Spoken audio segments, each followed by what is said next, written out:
Hello students, कैसे हैं आप लोग। आप सभी को मेरा नमस्कार और आप सबका एक बार फिर से स्वागत है हमारे यूट्यूब चैनल इनसाइट एरिया में। तो हमारी बात हो रही थी चैप्टर केमिकल काइनेटिक्स के बारे में। हमने इसको आगे बढ़ाते हुए रेट लॉ तक लेके गए थे। रेट लॉ के बाद हमने ऑर्डर ऑफ रिएक्शन भी देखी थी। ऑर्डर ऑफ रिएक्शन का मतलब हम बता चुके हैं। ऑर्डर ऑफ रिएक्शन का मतलब ये होता है कि रिएक्शन में जो रिएक्टेंट है उनकी सांद्रता में अगर हम परिवर्तन करेंगे तो रेट ऑफ रिएक्शन पे क्या प्रभाव पड़ेगा, रेट ऑफ रिएक्शन कितनी बढ़ेगी, ठीक है, कैसे बढ़ेगी, किस अनुपात में बढ़ेगी, कहने का मतलब ये है। तो हमने ये सब चीज़ें देख ली थी और उसके बाद मैंने ये बात बोली थी कि ऑर्डर ऑफ रिएक्शन जो है वो एक एक्सपेरिमेंटल है, मतलब एक थ्योरेटिकल अवधारणा नहीं है, वो एक प्रैक्टिकल यानी प्रायोगिक है। तो उसमें क्या है कि हम जब लैब में एक्सपेरिमेंट करते हैं तब उसी के अकॉर्डिंग ग्राफ बनते हैं और उसी के अकॉर्डिंग हम ऑर्डर का डिसीजन लेते हैं कि अगर मतलब सांद्रता बढ़ाएंगे तो रिएक्शन का क्या होगा। ठीक है, हो गई थी इतनी बात। अब 2-3 स्टेप और है उसमें। Rate law with the help of mechanism of reaction. मैंने ये बात बोली थी आपको, एक क्या बोला था कि मान लो अगर कोई रिएक्शन है, ए से बन रहा है प्रोडक्ट या 2A से कोई बन रहा है प्रोडक्ट, ठीक है, तो इसका मैं रेट लॉ लिखूंगा। अच्छा, मैं इसको बोल रहा हूं सिंपल रिएक्शन है। सिंपल रिएक्शन मतलब बोले तो कि ये एक सिंगल स्टेप में कंप्लीट हो रही है,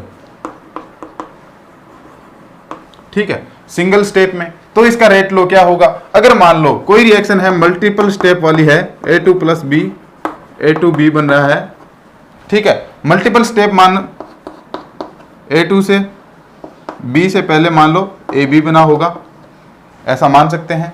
फिर AB + A से मान लो A2B बना होगा। ये क्या है, मल्टीपल स्टेप वाली कोई रिएक्शन है। अगर इसका रेट लॉ लिखना होगा तो क्या होगा।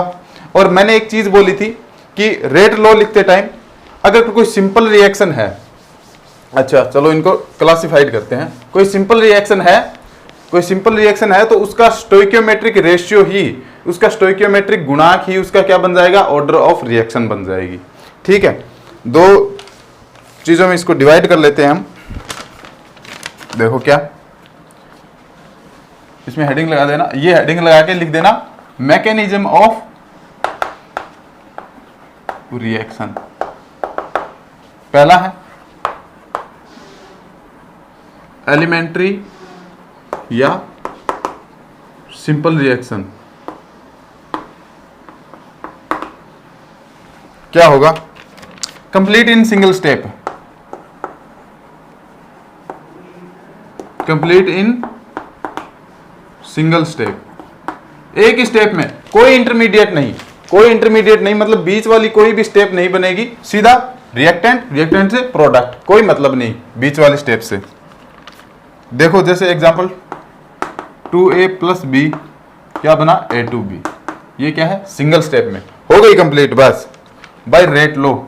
इसका रेट लॉ लिखो, क्या लिखोगे, मैंने बोला ही था बाय रेट लॉ से रेट लिखो इसकी, ये आ गया K कांस्टेंट, क्या A की 2 और B की 1, ये क्या है 2 और 1, ऑर्डर ऑफ रिएक्शन कोटि, अभिक्रिया की कोटि, ऑर्डर ऑफ रिएक्शन।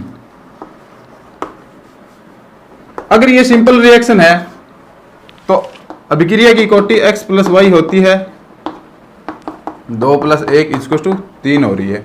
यहां पे ऑर्डर क्या आ रही है, ऑर्डर ऑफ रिएक्शन कितनी आ रही है, थर्ड आ रही है, थर्ड ऑर्डर की रिएक्शन है। मान लो ये, मान क्या लो इस मतलब स्टोइकियोमेट्रिक गुणांक से हमें दिख रहा है ये थर्ड ऑर्डर की रिएक्शन है, ठीक है। अच्छा, इसमें 2 स्टेप लिखो, क्या,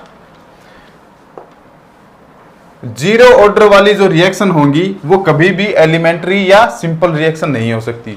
0 ऑर्डर वाली क्यों नहीं हो सकती, क्योंकि मान लो मैं क्या बोल रहा हूं, सिंपल रिएक्शन का जो स्टोइकियोमेट्रिक गुणांक है वही क्या होगा, उसका क्या होगा, ऑर्डर होगा।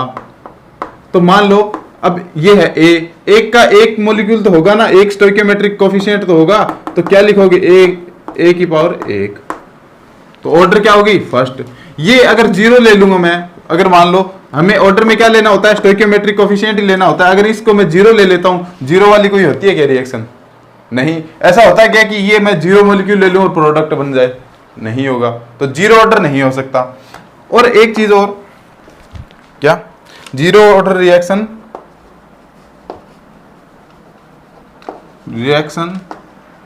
Can not be simple reaction. क्या समझिए बात को? और फ्रैक्शनल वाली भी नहीं हो सकती। ऑर्डर एलिमेंट्री रिएक्शन की जो ऑर्डर होती है वो फ्रैक्शनल नहीं होती। Fractional order is not possible.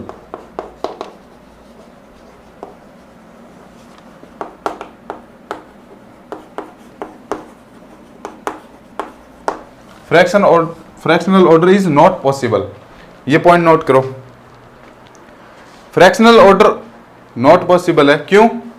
कारण क्या है? मान लो, क्या बोलूं, ए है, आप बोल दो कि सर ऐसा भी तो ले सकते हैं, ए से हाफ A2 से ए बन गया, मान लो, तो हो गया ना sir, order of reaction first fractional हो गया, भिन्न भिन्न 1/2 हो गई। तो आप आर क्या लिखोगे? के ए की पावर 1/2 ऐसा। पर इसमें क्या लिखा है? मैंने बोला फ्रैक्शनल नहीं होगा, तो इसका मतलब क्या है? अगर ये है तो इसको मैं बोल दूंगा 2 से मल्टीप्लाई कर दो, 1 और 200 इसको मल्टीप्लाई कर दो, तो यह आ गया 1, तो 1। तो रिएक्शन को बैलेंस तो करना पड़ेगा ना मूल ऑर्डर में लाने के लिए, ठीक है? तो फ्रैक्शनल नहीं होगी। नोट हो गया? चलो ठीक।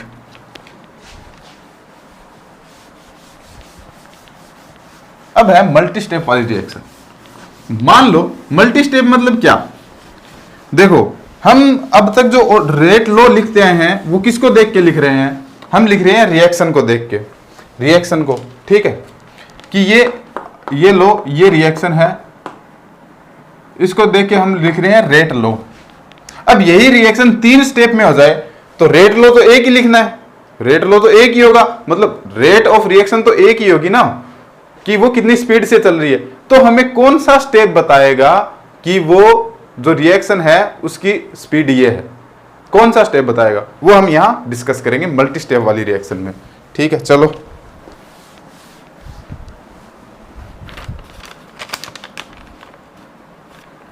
इनको बोलते हैं मल्टी स्टेप या कॉम्प्लेक्स रिएक्शन।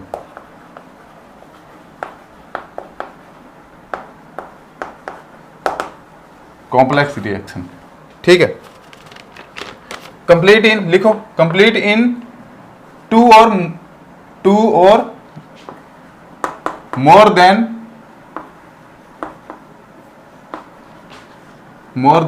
Two steps. दूसरा, every step of complex reaction is a simple reaction. ये नोट है करने वाली बात। Every step of complex reaction is simple. ये पॉइंट है नोट करने वाला, ठीक है? Every step of complex reaction is simple reaction. ये क्या होता है अभी समझ में आएगा। देखो, मान लो 3 स्टेप है किसी रिएक्शन के, मल्टी स्टेप वाली रिएक्शन में, तो कोई एक ही स्टेप होगा जो रेट डिसाइड करेगा, ठीक है? तो जो रेट डिसाइडिंग होगा वो ऐसा तो है नहीं कि सिर्फ एक स्टेप का रेट डिसाइड करेगा, वो करेगा पूरी रिएक्शन का रेट डिसाइड करेगा। तो क्या करना है? The overall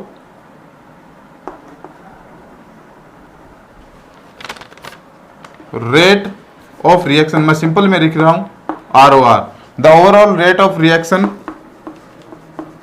controlled by slowest step of reaction.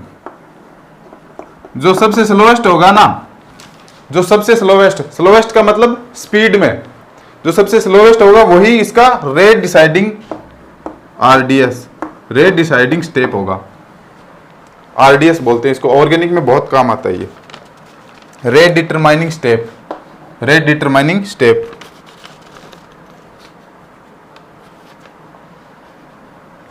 अच्छा, जो स्लोवेस्ट स्टेप के रिएक्टेंट होंगे उसी पे तो डिपेंड करेगा। जो स्लोवेस्ट स्टेप में जो आर आर स्लोवेस्ट स्टेप के रिएक्टेंट पे क्या करेगा, डिपेंड करेगा। अब जो ये रिएक्टेंट है वो फ्री होने चाहिए किससे, इंटरमीडिएट से।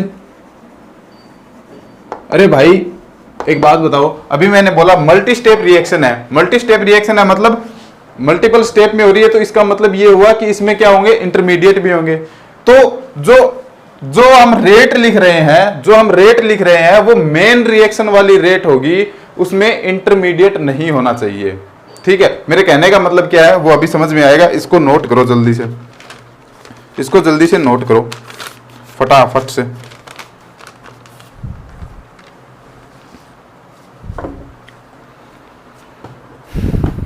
इसको नोट करो, हो गया।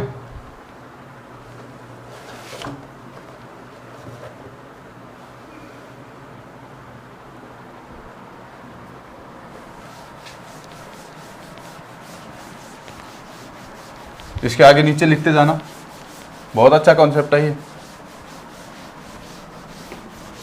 इसके आगे नीचे लिखते जाना। देखो जैसे कोई रिएक्शन है, एग्जांपल हम ले रहे हैं, कोई रिएक्शन है A2 प्लस B2 क्या बन रहा है, 2AB। क्या है, एक कॉम्प्लेक्स रिएक्शन है। ये मान लो मैं बोल रहा हूं 3 स्टेप में कंप्लीट हो रही है। स्टेप 1 इसकी है A2, इसको मैं K1 बोल रहा हूं।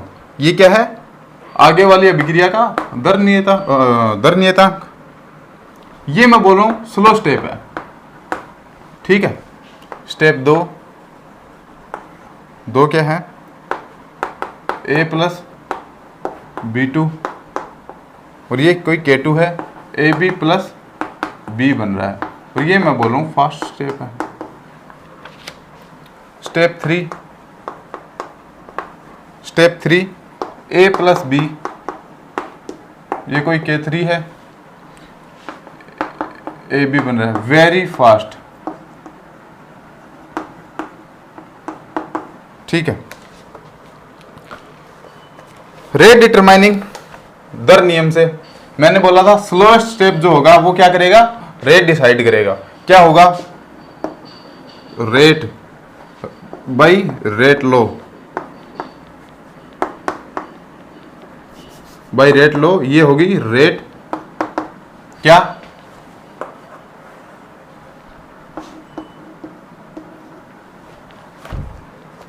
K1 A2 की पावर 1। ये क्या होगी आपकी रेट डिसाइड। ये ऐसे लिखना है, ऐसे लिखना है। अच्छा एक चीज बताओ, ये A2 जो है, ये A2 और ये 2A। अब देखो रिएक्टेंट में A2 आ रहा है, जो मेन रिएक्शन है उसमें रिएक्टेंट में A2 आ रहा है। ठीक है, मेन रिएक्शन में A2 आ रहा है, जिसकी हमें ये क्या है, कॉम्प्लेक्स रिएक्शन। रेट तो इसी की निकालनी है ना, फाइनली रेट इसी की निकालनी है, लेकिन निकाल किसकी मदद से रहे, स्लोएस्ट स्टेप। तो स्लोएस्ट स्टेप में A2 आ रहा है, वो A2 मेन रिएक्शन में यहां भी आ रहा है, तो देखो रेट में A2 आ गया। ठीक है, अब मान लो अगर मैं बोल देता कि स्लोएस्ट स्टेप ये ना हो कि ये है, ये बीच वाला जो है स्लोएस्ट स्टेप है, तो रिएक्शन में कैसे लिखता, A की पावर 1 और B की पावर B2 की पावर 1। अब देखो B2 तो देखो इसमें है, B2 इसमें है मेन रिएक्शन के अंदर, लेकिन A है क्या, A नहीं है। A मेन रिएक्शन के अंदर नहीं है, रिएक्टेंट वाली साइड तो कम से कम नहीं है। रिएक्टेंट वाली साइड जब A नहीं है तो A को लिखने का कोई मतलब है क्या, यहाँ पे नहीं है। ठीक है, तो ये तो डिसाइडिंग फैक्टर नहीं बन सकता, क्योंकि ये A क्या है, इंटरमीडिएट है। A क्या है, इंटरमीडिएट है। A कोई ना तो रिएक्टेंट है ना प्रोडक्ट है, ये इंटरमीडिएट है, जो कि रिएक्शन के लास्ट में क्या हो जाएगा, खत्म हो जाएगा। ठीक है, तो अब देखो इसका एग्जाम्पल करते हैं, बहुत अच्छा एग्जाम्पल है। उससे पहले मैं आपको 2-3 चीजें बता देता हूं, क्या जो आपको याद होनी चाहिए थी। क्यों, क्योंकि हम इस पे वीडियो बना चुके हैं केमिकल इक्विलिब्रियम। ठीक है, केमिकल इक्विलिब्रियम पे हम वीडियो बना चुके हैं। तो क्या कोई रिएक्शन है ए, क्या है, रिवर्सिबल है, ये क्या है KF, और ये क्या है KB। देखे देखे लग रहे हैं ना, क्या ये फॉरवर्ड रिएक्शन का, फॉरवर्ड डायरेक्शन में जाने वाली अभिक्रिया का वेग नियतांक, और ये बैकवर्ड आने वाली रिएक्शन का वेग नियतांक। ठीक है, तो क्या करेगा, अगर ये बातें समझ में नहीं आ रही है तो हमने इससे पहले एक चैप्टर कंप्लीट कर लिया है, केमिकल इक्विलिब्रियम। आप जाके उसमें देख सकते हैं, लेक्चर नंबर 2 या 3 उसका। ठीक है, प्लेलिस्ट में आपको मिल जाएगा केमिकल इक्विलिब्रियम। ठीक है, तो मान लो अगर R मुझे F लिखनी हो, RF मतलब रेट ऑफ फॉरवर्ड डायरेक्शन। कैसे लिखेंगे, याद होगा थोड़ा बहुत, जिनको याद नहीं है वो कृपया करके देख लें। RF जब मैं लिखूंगा तो KF A की पावर A और B की पावर B। ठीक है, RB जब मैं लिखूंगा तो KB की पावर KB और C की पावर छोटा c और बड़े D की पावर छोटा d। ठीक है, अगर मान लो एट इक्विलिब्रियम, इक्विलिब्रियम में क्या हो जाता है, RF और RB क्या हो जाते हैं, इक्वल हो जाते हैं। RF और RB जब इक्वल हो जाएंगे तो KF A की पावर A और B की पावर B भी क्या हो जाएंगी, बराबर हो जाएंगी, और KB और A की पावर A और B की पावर B बराबर हो जाएगी। तो KF अपॉन KB हो जाएगा, और क्या लिख दिया, सॉरी, KB C लिखना है यहाँ पे, C की पावर C और D की पावर D। ठीक है, KF अपॉन KB, तो C की पावर C और D की पावर छोटा d, तो A की पावर छोटा a और B की पावर छोटा b। ठीक है, इसको मैं बोल सकता हूं KEQ। तो KEQ इक्वल्स टू क्या हो गया, ये पूरा। ठीक है, ये आता है लॉ ऑफ मास एक्शन से, लॉ ऑफ मास एक्शन। ये आपको याद है क्या, गुलबर्ग एंड वागे ने दिया था, लॉ ऑफ मास एक्शन। ये इसको ध्यान में रखो आप, ये ऐसे होता है। ठीक है, ये किसके लिए होता है, रिवर्सिबल स्टेप के लिए होता है, रिवर्सिबल रिएक्शन के लिए होता है ये सब। ठीक है, हम लिख सकते हैं साम्य के ऊपर। चलो अब देखो एग्जांपल नंबर 1 करवाता हूं, क्या है उसमें, कैसे हम रेट का डिसीजन लेंगे। और एक बात याद रखना, जो रिएक्शन, ये मैकेनिज्म और ये जो रेट लो हम जो डिसाइड कर रहे हैं, सारे क्या है, एक्सपेरिमेंटली प्रूव्ड है, एक्सपेरिमेंटल अवधारणा है। Example number 1, 2NO2Cl, NO2 plus Cl2। आपको दिख रहा है क्या उधर से, एक मिनट, हाँ आ रहा है भाई।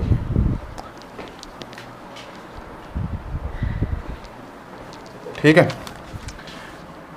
एक्सपेरिमेंट से पता चला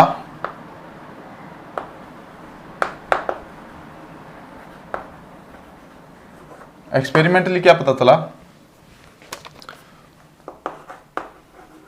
रेट लो जो था उससे जो रेट हमें पता चली एक्सपेरिमेंटली, उससे ये पता चली कि NO2Cl ये है जो इसकी रेट है। अब यहां तो 2 है सर, पावर में 2 लगा दीजिए। मैं बोल रहा हूं ये क्या है, कॉम्प्लेक्स रिएक्शन। ये क्या हो रही है, कॉम्प्लेक्स, तो ये मल्टी स्टेप में हो रही है, ऑब्वियस सी बात है। तो इसकी रेट जो है वो हम स्टोइकियोमेट्री वाली नहीं लिख सकते। ठीक है, तो अब इसमें क्या है, इसकी मैकेनिज्म देखी तो इसका पहला स्टेप जो था वो ऐसा था कुछ, NO2Cl, NO2 प्लस Cl। ठीक, दूसरा स्टेप जो था वो ऐसा था, NO2Cl plus Cl, NO2 plus Cl2। ठीक है, ये जो स्टेप था वो था स्लो स्टेप। स्लो स्टेप ये था, तो ऑब्वियस सी बात है ये रेट डिटरमाइनिंग स्टेप होगा। ये था फास्ट स्टेप। साथ के साथ समझते जाएं, कुछ है नहीं वैसे ज्यादा कुछ।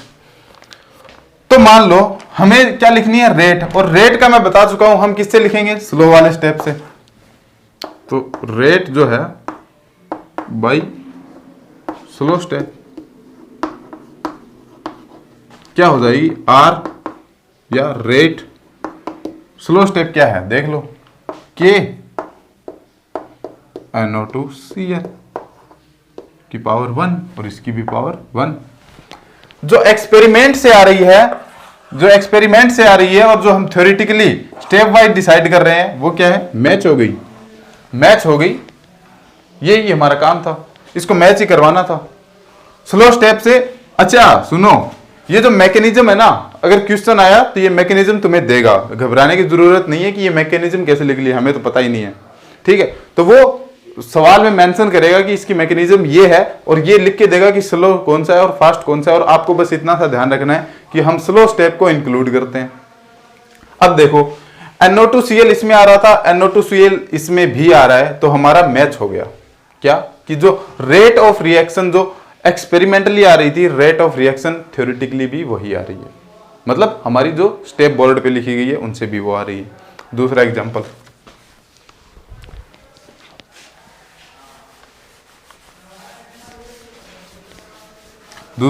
क्या है, दूसरा एग्जांपल ऐसा है कुछ, अभी समझ में आएगा। उसमें क्या है, थोड़ी सी गड़बड़ है।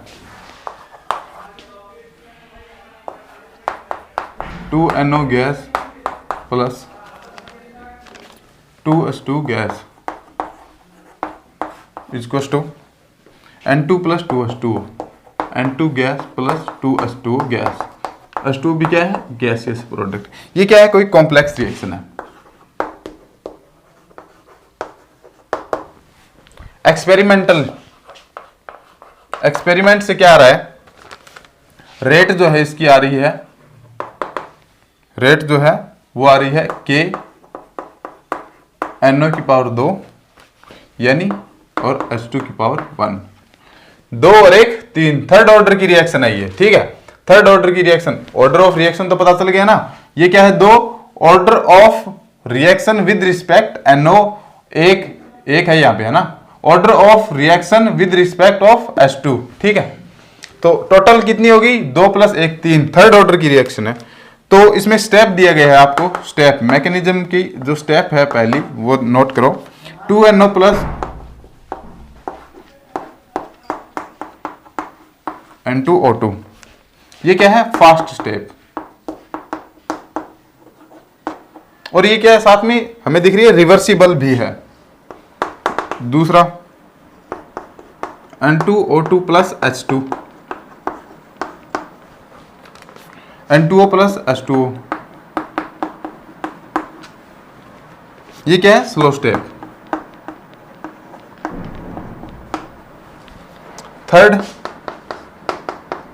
N2O प्लस H2, ये रिवर्सिबल नहीं है भैया। N2 प्लस H2O, ये भी क्या है, फास्ट। तो हमें तो बोला गया है जब हम रेट लिखेंगे तो किससे लिखेंगे, स्लो वाले स्टेप से लिखेंगे। ये क्या है, स्लो स्टेप आपका।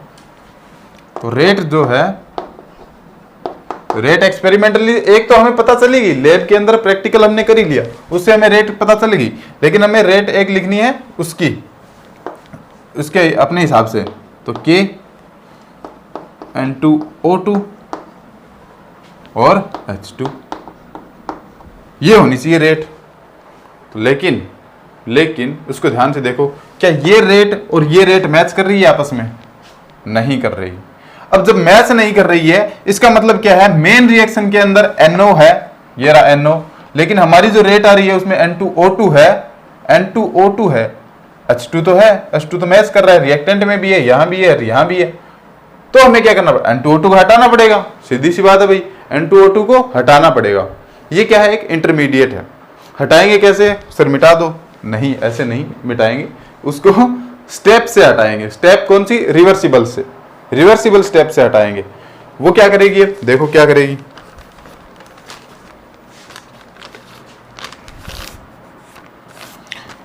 फ्रॉम रिवर्सिबल रिएक्शन, ये है रिवर्सिबल रिएक्शन, ठीक है। अब जब मैं इसका देखो आर एफ और आर बी को जब बराबर करूंगा, मान लो ये क्या है, स्लोएस्ट रिवर्सिबल है, तो उसका आगे जाने वाली रिएक्शन का रिएक्शन कांस्टेंट के एफ और बैकवर्ड आने वाली का के बी, अभी जो लिखा था थोड़ी देर पहले। ठीक है, आर एफ क्या है इसकी, आर एफ क्या है, के एफ एनओ की पावर 2, और आर बी क्या है, K B N two O two की पावर 1। और मैंने क्या बोला था, आर एफ और आर बी बराबर करना है, तो K F upon K B आ जाएगा, K F upon K B at equilibrium, K F upon K B आ गया, तो K F upon K B आ गया, तो N2O2 की पावर ये 1 और NO की पावर 2 ये आ गई।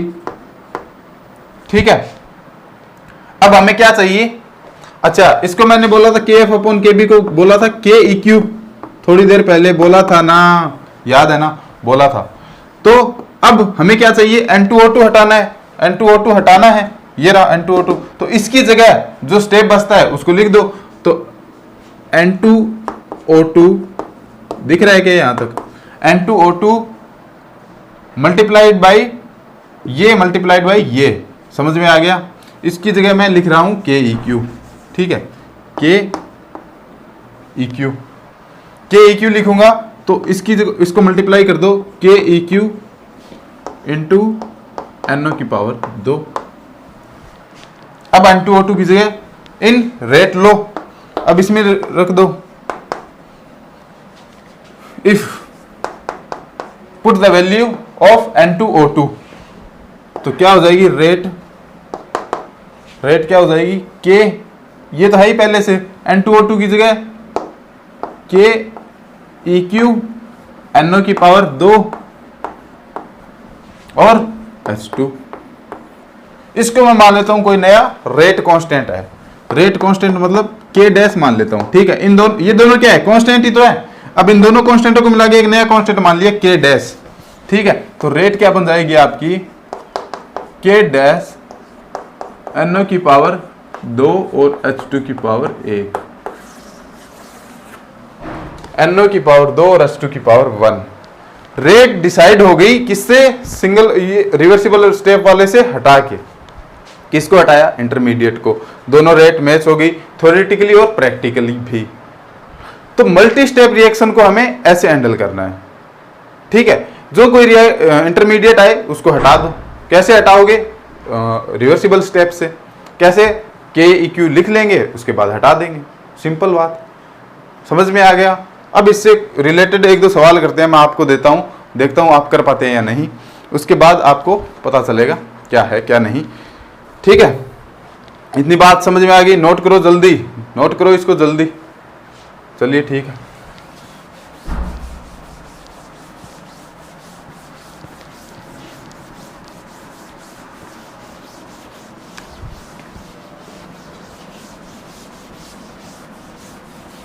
चलिए न्यूमेरिकल कॉपी और पेन निकाल लीजिए, रफ कॉपी, न्यूमेरिकल आने वाला है। ठीक है, तो हो गया क्या, ये लिखो क्वेश्चन, देखो ये कोई रिएक्शन है,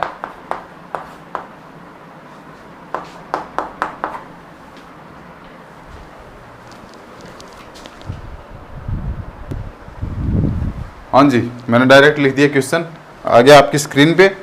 देखो क्या है, ये कोई reaction x2 plus y2 equals to 2xy complete in following step. ये इसके स्टेप दिए गए हैं, आप इनको ध्यान से देख लो क्या क्या दिया गया है, फास्ट कौन सा है, स्लो कौन सा है, और वेरी फास्ट भी है इसमें।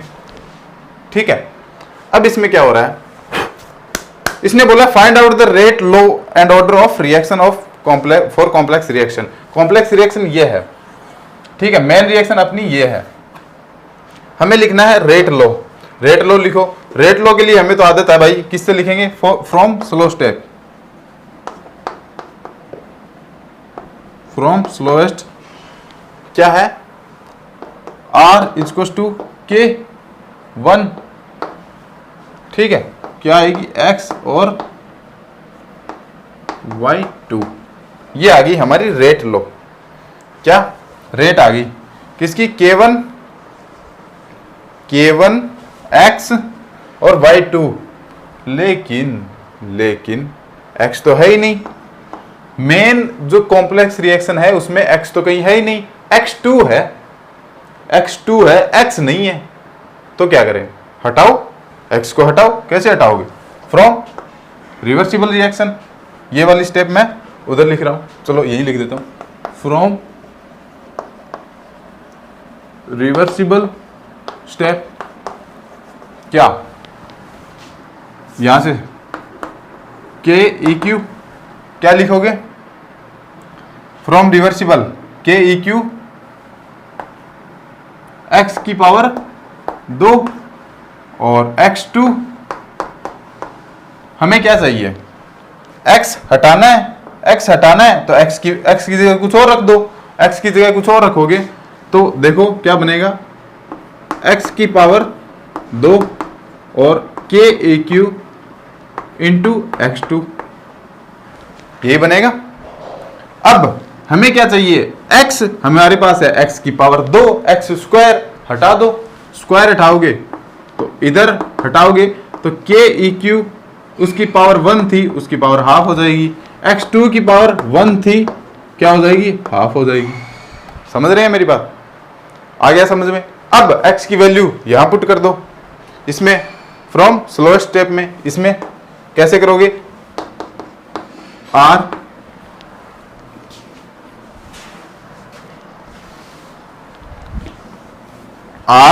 इजिक्वल्स टू K1 x की वैल्यू, ये गुणा लगा दिया, KEQ पावर हाफ, x2 की पावर हाफ इंटू Y2।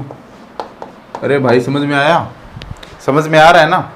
अब इसको मैं मान लेता हूं कोई नया कांस्टेंट है, ये दोनों क्या है, कांस्टेंट, ये कांस्टेंट क्या बना, मान लो K डैश मान लो, x2 की पावर 1/2 और y2 की पावर 1। ये क्या आ गई, रेट आ गई आपकी, रेट आ गई K डैश, ये 1 नहीं है, ये डैश है, ठीक है, डैश, K की कोई पावर थोड़ी होती है, डैश है ये, है ना। या चलो यार ऐसे लिख लो, कैसे लिखोगे, K डैश, कंफ्यूज मत हो जाना, मतलब K डैश से K हाफ है, ये y2 की पावर 1 है, ठीक है, कंफ्यूज नहीं होना, K डैश है ये इन दोनों को मिला के कोई नया कांस्टेंट बनाया मैंने, ठीक है, कोई दोनों को मिला, या सिर्फ K ही लिख लो, ये KEQ है, ये K1 है, तो इसको K ही रहने देते हैं, K इक्वल्स टू x2 की पावर हाफ या y2 की पावर 1, ठीक है। अब देखो उसको मैच करो, मैच x2 आ रहा है, ये रहा x2, y2 आ रहा है, y2। अब ध्यान से देखो, x2 का स्टोइकियोमेट्रिक कोएफिशिएंट 1, y2 का स्टोइकियोमेट्रिक कोएफिशिएंट 1 है, लेकिन x2 की पावर में हाफ आ रहा है, दिख रहा है क्या, नीचे तक दिख रहा है, x2 की पावर में क्या आ रहा है, हाफ आ रहा है, और y2 की पावर में 1 आ रहा है, 1 तो 1 से मैच हो रहा है इधर, लेकिन x2 की पावर यहां 1 होनी चाहिए थी, लेकिन हाफ ही है, आधी ही है। कॉम्प्लेक्स रिएक्शन में ये जरूरी नहीं है कि जो तुम्हें दिखे वही हो, यही तो मैं बोल रहा था इतनी देर से। सिंपल रिएक्शन के लिए स्टोइकियोमेट्री और ऑर्डर ऑफ रिएक्शन सेम हो सकता है सिंपल रिएक्शन के लिए, लेकिन इसके लिए कॉम्प्लेक्स रिएक्शन में ये सेम होना कोई जरूरी नहीं है। आगे मेरी बात समझ में, तो ये देखो ये आ रही है, ये हम अप्रोच कहां से करेंगे, प्रैक्टिकल अप्रोच, ठीक है। हमें 3 स्टेप देगा, या 2 या 3 या 4 कुछ भी दे, हमें मतलब नहीं है, वो स्टेप देगा, हमें उस स्टेप से करना है। कैसे, सबसे पहले हमें वेरी स्लो रिएक्शन से हमें रेट लिखनी है, फिर हमें देखना है उस रेट को मैच करवाना है इससे कि उस रेट के जो रिएक्टेंट है वो उस रेट में है या नहीं है, अगर हो या ना हो हमें मतलब नहीं है, लेकिन अगर कोई दूसरा जो यहां नहीं है वो यहां प्रेजेंट है, इस रेट में प्रेजेंट है, तो उसको हटाना है। हटाएंगे कैसे, स्लो उससे, reversible law of mass action की सहायता से, द्रव्यानुपातिक क्रिया के नियम से, जो कि हम केमिकल इक्विलिब्रियम चैप्टर में पढ़ चुके हैं, उसकी सहायता से हटाएंगे तो जो उसकी वैल्यू होगी वो पुट कर देंगे। कैसे, ऐसे समझिए मेरी बात, ऐसे पुट कर देंगे और आ जाएगी हमारे पास रेट लो। अब ये तो हो गई आपकी रेट लो दर नियम, ठीक है, ये आ गया आपका रेट लो। अब हम पूछ रहे हैं अभिक्रिया की कोटि, ऑर्डर ऑफ रिएक्शन तो जोड़ लो। x2 के रेफरेंस में कितनी है, हाफ, और y2 के रेफरेंस में कितनी है, 1, तो कितनी हुई 1.5। फ्रैक्शनल वैल्यू आई है, ध्यान से देखो। हम बोल रहे थे सिंपल ऑर्डर, सिंपल रिएक्शन के लिए फ्रैक्शनल नहीं हो सकती, लेकिन कॉम्प्लेक्स के लिए तो हो सकती है, तो हो गई 1.5। ठीक है, ऐसी न्यूमेरिकल है, कुछ नहीं है, सिंपल है, कर लेना। और एक दो एग्जांपल अगली क्लास में करवाएंगे। तब तक के लिए नमस्कार। हमारे YouTube चैनल को आप सब्सक्राइब, शेयर और लाइक करते रहिए। अगर वीडियो पसंद आई हो तो इस पर कमेंट ज़रूर करके बताएं कि नाइस लेक्चर या फिर अच्छी क्लास, या जो भी आप समझते हैं, आपको जो भी समझ में आया, जो भी डाउट है वो भी आप कमेंट कर सकते हैं। चलिए, धन्यवाद, थैंक यू।